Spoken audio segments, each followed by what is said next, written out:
hashtag RIP David Bowie. Rest in peace, David Bowie. It's been trending, not a surprise, on Twitter this morning following the news of his death. And as you mentioned, it was announced by his family, notably his son, Duncan Jones, who posted on Twitter a very sweet, tender photo of him and his father when they were much younger.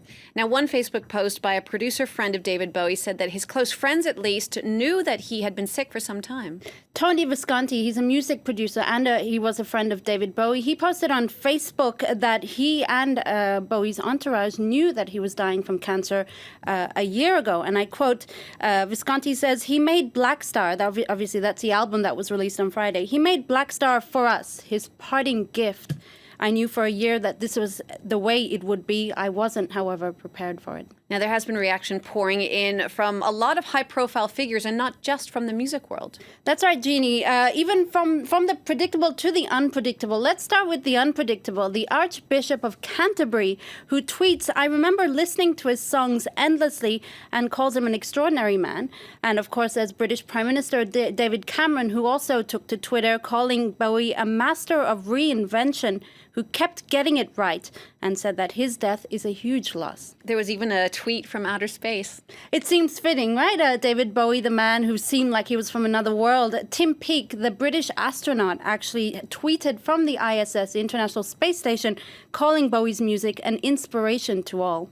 So appropriate, a tweet from outer space for the spaceman. What about the entertainment world? What have people been saying there? I mean, David Bowie's music spanned generations, but it also spanned genres, music genres. Let's start with Kanye West, the rapper who was quick to type out his 140 characters, saying David Bowie was one of my most important inspirations, so fearless, so creative. He gave us magic for a lifetime. And of course, there's Ricky Gervais, who hosted the Golden Globes yesterday, who also tweeted, very simple, he called him a hero. And finally, Eddie Izzard, the British comedian, called on all radio stations around the world to play David Bowie's music all day long. Now, a lot of average Twitter users have also been paying tributes to David Bowie as well. There's a real wonderful mix of poignant, funny, hilarious in some cases. Let's start with this great tweet from Brandon Evers, a Twitter user. He says, no other singer has deconstructed hypermasculinity and redefined male gender roles the way that David Bowie did. And I really like that. I think it does speak very much through his personality. Or this one from Niver, who says, oh, Bowie, still, we were very lucky you chose our planet in the first place. So it's very, very sweet. One of my favorites, however, is very funny. It comes from a Twitter user called Jonathan, who says, he turned down a knighthood. You can already make folks call you Ziggy Stardust. Why would you want to have them call you sir? And David Bowie, of course, declined knighthood in 2003. He also declined the royal honor of the commander of the British Empire in 2000.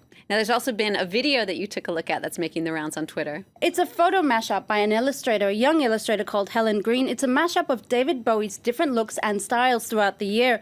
And I think it works really well with this tweet that I found from BBC Newsnight's Jess Brammer, which seems really fitting. She says, people say he was a chameleon, but he wasn't. Chameleons change their colors to fit in.